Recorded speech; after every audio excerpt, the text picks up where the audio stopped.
Breaking news చూస్తున్నాం. ఢిల్లీలో నేడు సిడబ్ల్యూసీ సమావేశం జరగనుంది. ఉపాధి హామీ పథకం పేరు మార్పుపై సమావేశంలో చర్చించనున్నారు. ఇందిరా భవన్లో సిడబ్ల్యూసీ భేటీ జరగనుంది. జీ చట్టంలోని లోపాలపై చర్చించనున్నారు. దేశవ్యాప్త ఆందోళనకు కార్యాచరణ ఖరారు చేసే అవకాశం ఉంది. సిడబ్ల్యూసీ మీటింగ్లో సీఎం రేవంత్ రెడ్డి పాల్గొనున్నారు. రేపు కాంగ్రెస్ పెద్దలతో రేవంత్ భేటీ కానున్నారు. నామినేటెడ్ పోస్టులు, కేబినెట్ విస్తరణపై కాంగ్రెస్ పెద్దలతో సీఎం రేవంత్ చర్చించనున్నారు.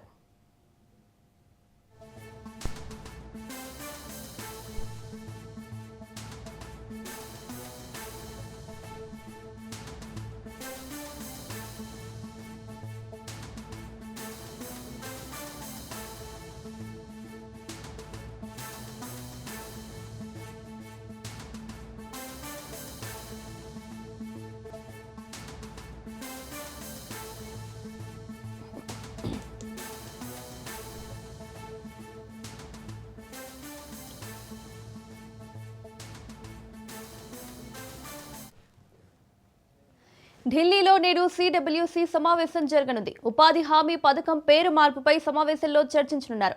ఇందిరా భవన్లో సిడబ్ల్యూసీ భేటీ జరగనుంది.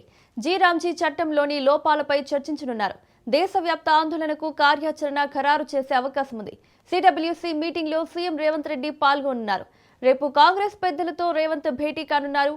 నామినేటెడ్ పోస్టులు, కేబినెట్ విస్తరణపై కాంగ్రెస్ పెద్దలతో సీఎం రేవంత్ చర్చించనున్నారు.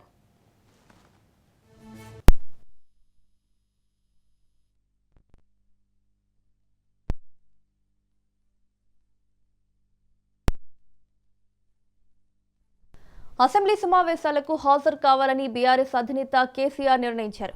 ఈ నెల 29న ప్రారంభమయ్యే సమావేశాలకు తాను వస్తానని, అధికార పక్షం ఎలాంటి ఎజెండాను ఖరారు చేస్తుందో చూసి ముందుకు వెళదామని పార్టీ శ్రేణులతో అన్నారు.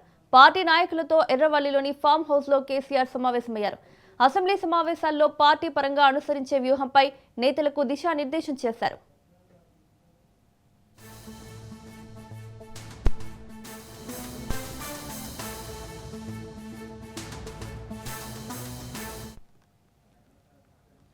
పాలమూరు రంగారెడ్డి ప్రాజెక్టు అంశంపై అటు అసెంబ్లీ సమావేశాల్లో, ఆ తర్వాత క్షేత్రస్థాయిలో బలంగా పోరాటం చేద్దామని కేసీఆర్ స్పష్టం చేశారు. కేంద్ర, రాష్ట్ర ప్రభుత్వాల వైఖరి కారణంగా తెలంగాణకు అన్యాయం జరుగుతోందని ఆందోళన వ్యక్తం చేశారు. పాలమూరు రంగారెడ్డి ప్రాజెక్టు అంశంపై అసెంబ్లీ సమావేశాల తర్వాత మహబూబ్ నగర్ సమీపంలోని మండల కేంద్రంలో భారీ బహిరంగ సభ నిర్వహించాలని నిర్ణయించినట్లు సమాచారం. అసెంబ్లీ సమావేశాలు 15 రోజులుండేలా అధికార పక్షాన్ని డిమాండ్ చేయాలని సమావేశంలో నిర్ణయించినట్లు పార్టీ వర్గాలు తెలిపాయి.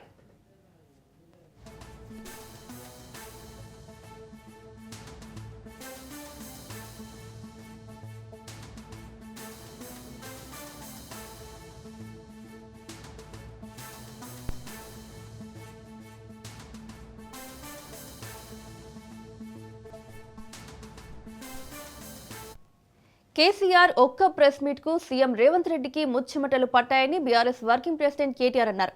ఇక కేసీఆర్ అసెంబ్లీకి వస్తే రేవంత్ రెడ్డి గుండె ఆగి చేస్తారని ఎద్దేవా చేశారు. గుంటూరులో చదువుకుంటే నీకేం బాధ అని ప్రశ్నించారు. గుంటూరులో ఇంటర్ చదువుకున్నా నీ అల్లుడు ఏపీ కాదా అని ప్రశ్నించారు.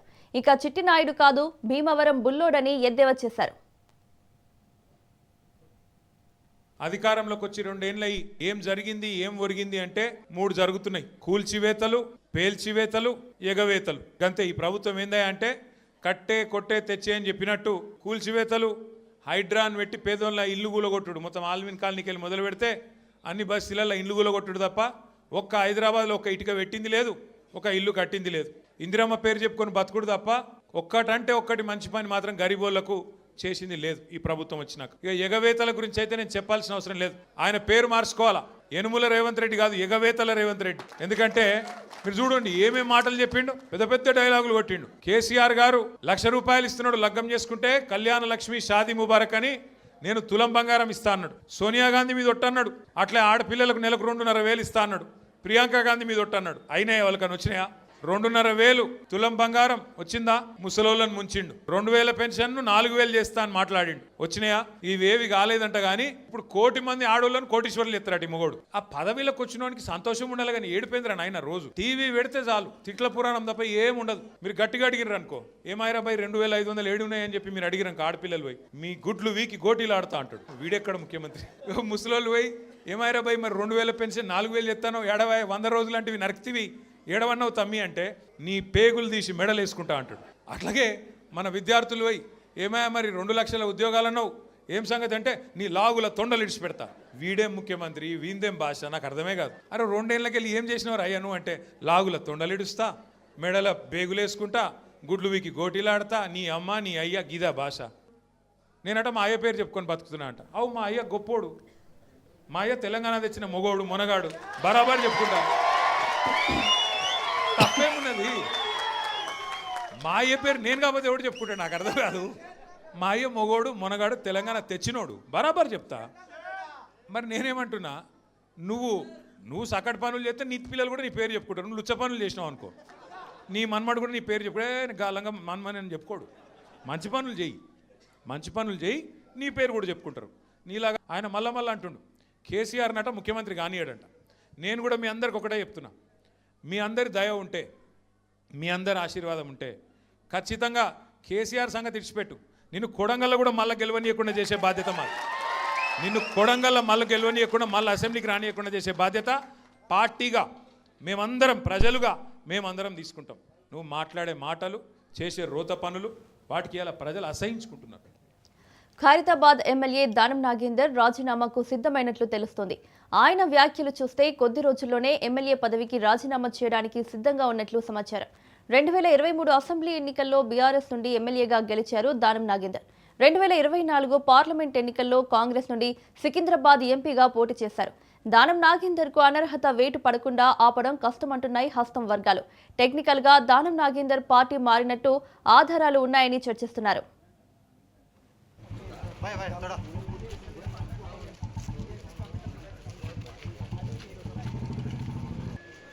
జడ్చర్ల ఎమ్మెల్యే అనిరుద్ రెడ్డి కీలక వ్యాఖ్యలు చేశారు. పాలమూరు రంగారెడ్డి ప్రాజెక్టును కాంగ్రెస్ ప్రభుత్వం పట్టించుకోవడం లేదన్న కేసీఆర్ వ్యాఖ్యలను ఎమ్మెల్యే అనిరుద్ రెడ్డి ఖండించారు. ఉదండాపూర్ నిర్వాసితులను బీఆర్ఎస్ రోడ్డు మీదకు తెచ్చిందని ఆరోపించారు. బీఆర్ఎస్ హయాంలో ఉదండాపూర్ భూ నిర్వాసితులు కలవడానికి వస్తే ఎందుకు అరెస్టు చేయించారని అనిరుద్ రెడ్డి ప్రశ్నించారు.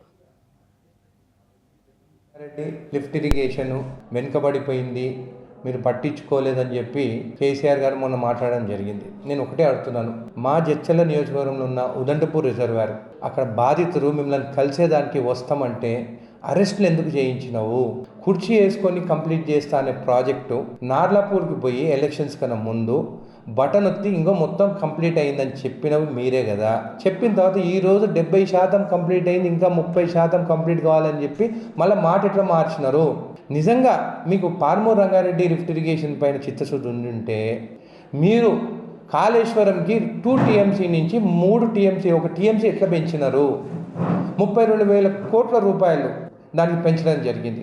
అదే మీరు అక్కడ పెంచకుండా 32,000 కోట్ల రూపాయలు ఇక్కడ ఉదండపూర్ రిజర్వాయర్ కానీ Palamuru Rangareddy lift irrigation amount ఇచ్చి ఉండుంటే ఈ రోజుకి ప్రాజెక్ట్ కంప్లీట్ అవుతుండే. ముందు మీరు ఇక్కడికి వచ్చే ముందు క్షమాపణ చెప్పాలి మా ఉదండపూర్ రిజర్వాయర్ ప్రజలకు, మొత్తం ముంపు గ్రామస్తులకి పాపం రూపాయి కూడా టైంకి ఇవ్వకుండా రోడ్డు మీదకి తీసుకొచ్చిన ఘనత మీ బీఆర్ఎస్ పార్టీకి. ఈరోజు మా సీఎం రేవంత్ రెడ్డి గారు R&R ప్యాకేజు దాదాపు 146 కోట్ల రూపాయలు పెంచడం జరిగింది. ఎప్పుడైనా కానీ మీరు వాళ్ళతో మాట్లాడి వాళ్ళ బాధలన్నా తెలుసుకున్నారా? అందుకే మీరు సభ పెట్టే ముందు ఉదండపూర్ రిజర్వాయర్ బాధితులకు అందరికీ క్షమాపణ చెప్పి రావాల్సిందని కోరుతున్నాను. మీరు అసలు కాళేశ్వరంకి 1 TMC ఎందుకు పెంచినారు? అసలు ఇప్పటివరకు కూడా 2 TMC ఫుల్ కూడా యూటిలైజ్ కాలేదు. కావాలని చెప్పి కమిషన్ల కోసము మీరు పెంచినారు తప్ప నిజంగా పాలమూరు రంగారెడ్డి లిఫ్ట్ ఇరిగేషన్ కోసం మాత్రం మీరు ఒక్క పని కూడా మీరు చేయలేదని చెప్పి కూడా మీకు తెలియజేస్తున్నాను. మీరు ఉదండపూర్ వాస క్షమాపణ చెప్పిన తర్వాతనే మేము సభ. ఎమ్మెల్యే రాజా సింగ్ ఆసక్తికర వ్యాఖ్యలు చేశారు. ఇవాళ కాకపోయినా రేపైనా నా ఇంటికి తిరిగి వెళ్తానన్నారు రాజా సింగ్. ఆ శుభ సమయం ఎప్పుడు వస్తుందో చెప్పలేనన్నారు. రాజా సింగ్ మళ్లీ బీజేపీలో చేరేందుకు ఆసక్తిగా ఉన్నారు. బీజేపీ పెద్దల అనుమతి కోసం వేచి చూస్తున్నారు. ఇంతకు ముందు బీజేపీ పెద్దలపై తీవ్ర విమర్శలు చేశారు రాజా సింగ్.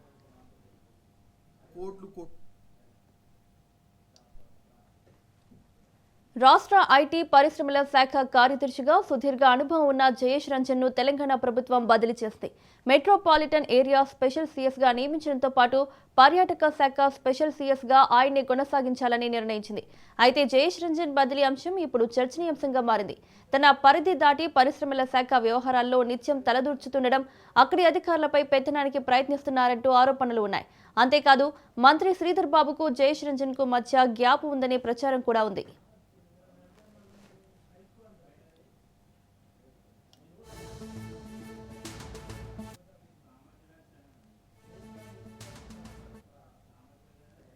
ముఖ్యమంత్రి సహాయ నిధి సీఎంఆర్ఎఫ్ పథకంలో నకిలీ బిల్లులు బయటపడుతున్నాయి. దీంతో నకిలీ బిల్లులపై అధికారులు దృష్టి సారించారు. అయితే ఈ పథకంలో వచ్చే డబ్బులను దక్కించుకోవడం కోసం కొంతమంది దళారులు అడ్డదారులు తొక్కారు. ఆసుపత్రులకు సంబంధించిన నకిలీ బిల్లులు సృష్టించి సీఎంఆర్ఎఫ్కు దరఖాస్తు చేసుకున్నారు. రోగి చికిత్స చేయించుకోకుండా బిల్లులు సృష్టించారు. అధికారుల పరిశీలనలో ఈ వైనం బయటపడింది. ఉమ్మడి ఖమ్మం, నల్గొండ జిల్లాల నుండి అత్యధికంగా సీఎంఆర్ఎఫ్ దరఖాస్తులు రావడంతో అనుమానం వచ్చిన అధికారులు దర్యాప్తు చేపట్టారు. దొంగ బిల్లులు సృష్టించి దరఖాస్తు చేసిన బాధ్యులపై చర్యలకు సిద్ధమైంది ప్రభుత్వం.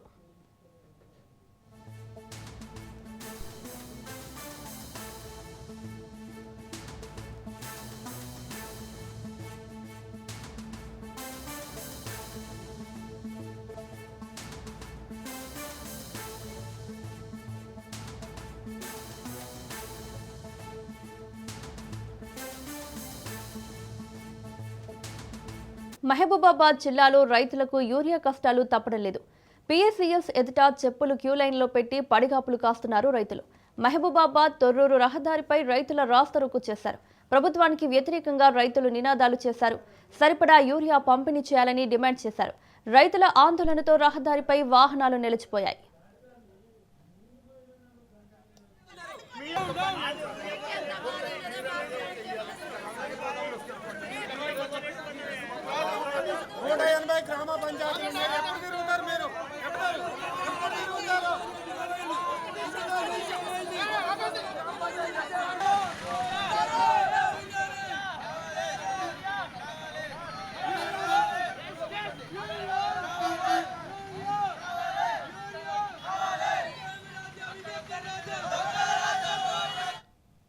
రాజకీయ ముసుగులో నేరాలకు పాల్పడితే ఊరుకోమన్నారు సీఎం చంద్రబాబు. చట్ట విరుద్ధమైన చర్యలెప్పుడూ ఆమోదయోగ్యం కావన్నారు. అక్రమాలకు పాల్పడితే టీడీపీ వారైనా కేసులు పెట్టి జైళ్లకు పంపామన్నారు. సెటిల్మెంట్లు, బెదిరింపులకు పాల్పడితే కఠినంగా వ్యవహరిస్తామన్నారు. రౌడీజం చేస్తే రాష్ట్ర బహిష్కరణ ఉంటుందని వార్నింగ్ ఇచ్చారు సీఎం చంద్రబాబు. రప్పారప్పా అంటూ ప్రజలను బెదిరిస్తున్నారని, జంతు బలి చేసి ఫ్లెక్సీలపై రక్తం చల్లి సమాజాన్ని భయభ్రాంతులకు గురి చేస్తారా అంటూ మండిపడ్డారు.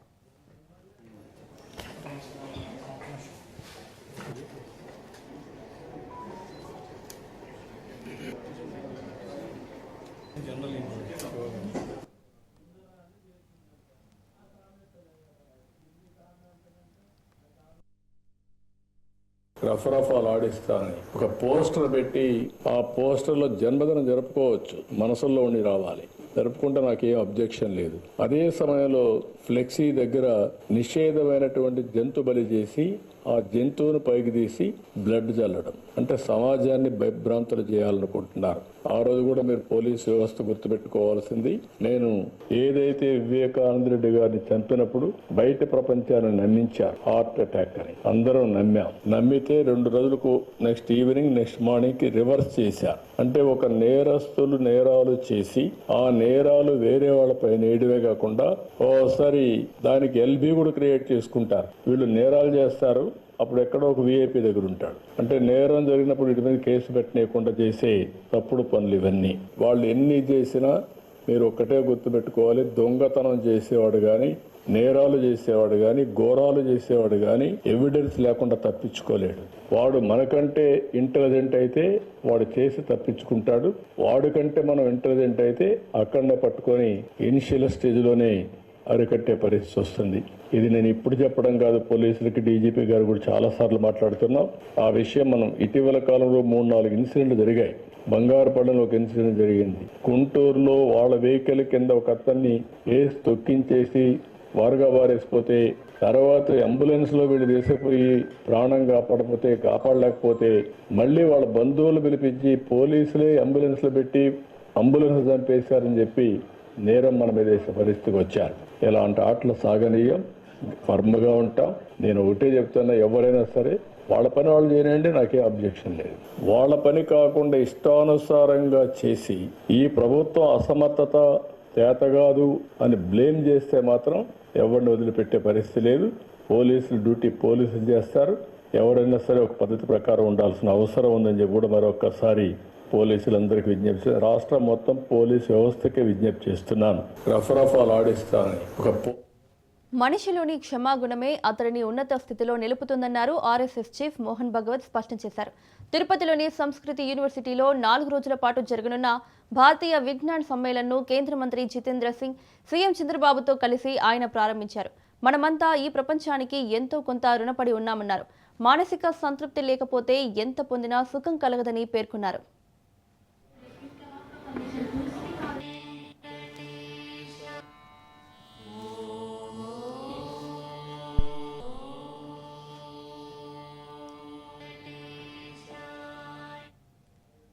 ఏపీలో మెడికల్ కాలేజీల టెండర్ విషయంలో కీలక పరిణామం చోటు చేసుకుంది. ఆదోనిలోని మెడికల్ కాలేజీకి పీపీపీ మోడల్ పద్ధతిలో కిమ్స్ టెండర్ వేసినట్లు ప్రచారం జరుగుతుంది.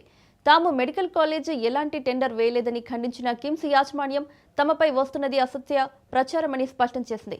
ఇదే అంశంపై స్పందించిన మంత్రి సత్యకుమార్ ఆదోని మెడికల్ కాలేజీకి డాక్టర్ ప్రేమ్చంద్ షా అనే వ్యక్తి పేరు మీద టెండర్ వచ్చిందని అన్నారు. ప్రేమ్చంద్ షా కిమ్స్ హాస్పిటల్లో డాక్టర్గా పనిచేసినప్పటికీ దానివల్ల కిమ్స్ పేరు మీద టెండర్ వచ్చిందని భావించడం సరికాదని మంత్రి సత్యకుమార్ తెలిపారు.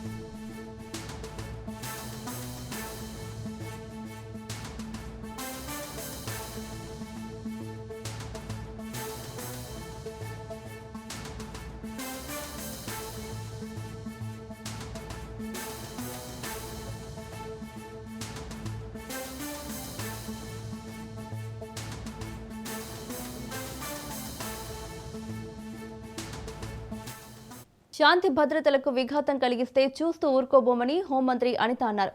వైకుంఠ ఏకాదశికి వస్తున్న భక్తులకు పూర్తి స్థాయి భద్రత కల్పిస్తున్నామని ఆమె తెలిపారు. సోషల్ మీడియా చేస్తున్న దుష్ప్రచారాన్ని నమ్మొద్దని భక్తులకు సూచించారు. భూదేవి కాంప్లెక్స్ వద్ద తొక్కిసలాట జరిగిందని సోషల్ మీడియాలో స్ప్రెడ్ అయిన విషయంపై ఆరా తీస్తున్నామని అన్నారు. ఎవరైనా టీటీడీపై వదంతులు సృష్టిస్తే చర్యలు తప్పవని హోంమంత్రి అనిత హెచ్చరించారు.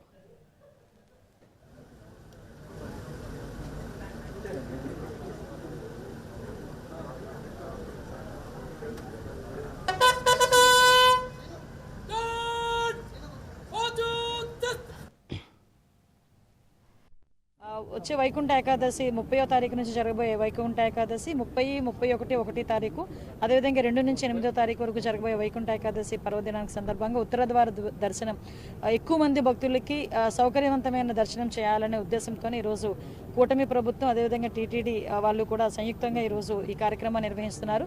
దీనికి భక్తులందరినీ కూడా సహకరించాల్సిందిగా మీ అందరినీ కూడా కోరుకుంటున్నాను. సోషల్ మీడియాలో ఏదైతే మాట్లాడుతున్నారో వాటిని తిప్పికొట్టాల్సిన బాధ్యత మా డిపార్ట్మెంట్ మీద ఎంతవరకు అయితే ఉందో వాటితో పాటు మీ మీద కూడా ఉందని పత్రికా వాళ్ళకు కూడా నేను విన్నవించుకుంటున్నానండి. ఎందుకంటే ఎవరో ఏదో రాస్తే దాన్ని బేస్ చేసుకొని కొన్ని ఛానల్స్ వాళ్ళు అదే నిజమని చెప్పి ప్రచారం చేసే పరిస్థితి వస్తుంది.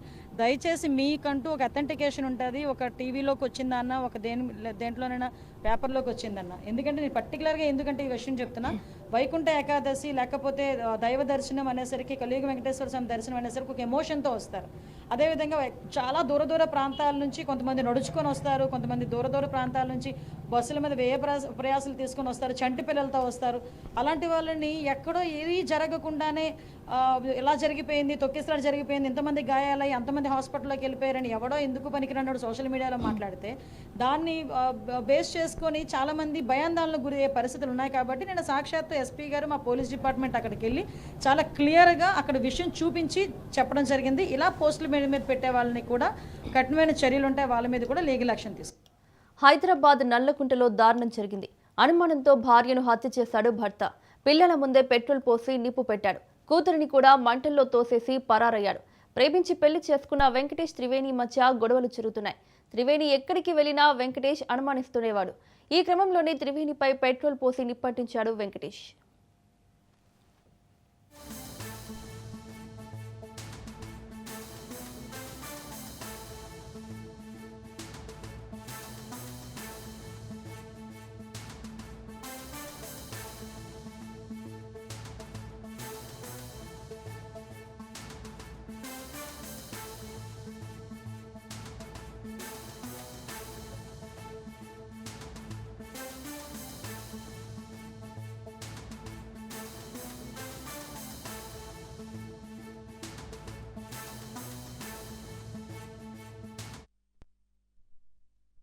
నేను మా ఇంటి పక్క ఇల్లు ఇది. అమ్మాయి పేరు త్రివేణి, ఆ అబ్బాయి ఆయన పేరు వెంకటేష్.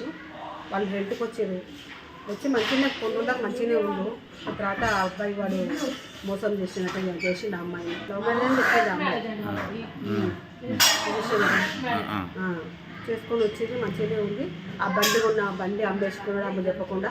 ఇక అప్పటి నుంచి స్టార్ట్ అయింది వాడు ఇంట్లో గొడవ అయిపోతే అందరం చెప్పినాం కూడా. చెప్తే కూడా వాడు చేయలేదు. ఇక్కడ గొడవ పెట్టుకొని మనం తీసుకుపోయి పోలీసులు పట్టిస్తే పోలీసులు వచ్చారు, ఇంటికి వచ్చారు. పోలీసులు తీసుకొని పోయారు. ఏం యాక్షన్ తీసుకోలేదు, ఏం చేయలేదు. భూమి తీసుకుపోయారు. ఏదో పంచాయతీ ఇప్పుడు సామాన్ చేసారు. ఆయన రాలేక ఇంటికి. ఆ అమ్మాయి ఒక్కటే 2 పిల్లలు పెట్టుకొని ఉండేది. ఆ అమ్మ దగ్గర పిల్లలు సోపి పని ఇది వచ్చేది. ఇప్పుడు అమ్మాయి మంచిగా బతికింది. మళ్ళీ మొన్న మధ్యలో 2 నెలల నుంచి మళ్ళీ స్టార్ట్ అయింది అన్నమాట. వచ్చిండు మేము చెప్పినా కూడా పని ఏం చేయకపోతున్నాను. వాడు ఏం పని చేయకపోతుండే. అయినా బండి ఎక్కిస్తుండే. వాడు ఏం పని చేస్తున్నాడో ఏమో తెలియదు. అమ్మాయి ఇస్తే పని చేస్తున్నాడో ఏం పని చేస్తుందో ఎవరికి ఏం తెలియదు. ఎంత ఏం తెచ్చిస్తుందో తెలియదు. కానీ అమ్మాయి మంచిగా పని చేసుకొని రెంట్ కట్టుకొని ఫ్రిడ్జ్ కొనుక్కుంది, అన్ని టీవీ అన్నీ కొనుక్కుంది. అమ్మాయి అంత కష్టపడి కొనుక్కుంది. నేను మా ఇంటి పక్క ఇల్లు ఇది. హైదరాబాద్లో యశోదాబెన్ పర్యటించారు. పలు చారిత్రక ఆలయాలను సందర్శించి ప్రత్యేక పూజలు నిర్వహించారు. ఈ క్రమంలో యశోదాబెన్ చాంద్రాయణగుట్ట ప్రాంతంలో ఉన్న పలు చారిత్రక ఆలయాలను దర్శించుకున్నారు. అక్కడ ప్రత్యేక పూజలు నిర్వహించారు. యశోదాబెన్ సోదరుడు అశోక్తో పాటు మరో 18 మంది బంధువులతో కలిసి ఆమె ఈ ఆధ్యాత్మిక పర్యటనకు వచ్చారు. చార్మినార్ భాగ్యలక్ష్మి అమ్మవారి ఆలయంతో పాటు లాల్ దర్వాజా సింహవాహిని అమ్మవార్ల ఆలయాలను సందర్శించారు. యశోదాబెన్ బంధువులు కొందరు చాంద్రాయణగుట్ట ఆర్ఎస్ఎస్ మైదానం సమీపంలో నివసిస్తున్నారు. ఆమె వారి ఇంటికి అతిథిగా వచ్చారు. ఈ ఆధ్యాత్మిక యాత్రలో భాగంగా యశోదాబెన్ పాత బస్తీలోని పలు ప్రసిద్ధ చారిత్రక ఆలయాల్లో మొక్కులు చెల్లించుకున్నారు.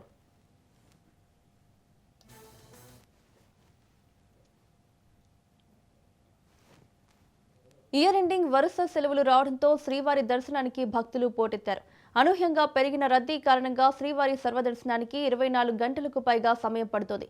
దీంతో అలిపిరి భూదేవి కాంప్లెక్స్ వద్ద ఎస్ఎస్డి టైమ్ స్లాట్ టోకెన్ల దగ్గర భక్తుల రద్దీ పెరిగింది. గంటకు రద్దీ పెరుగుతున్న నేపథ్యంలో క్రమబద్ధీకరణకు అధికారులు చర్యలు చేపట్టారు.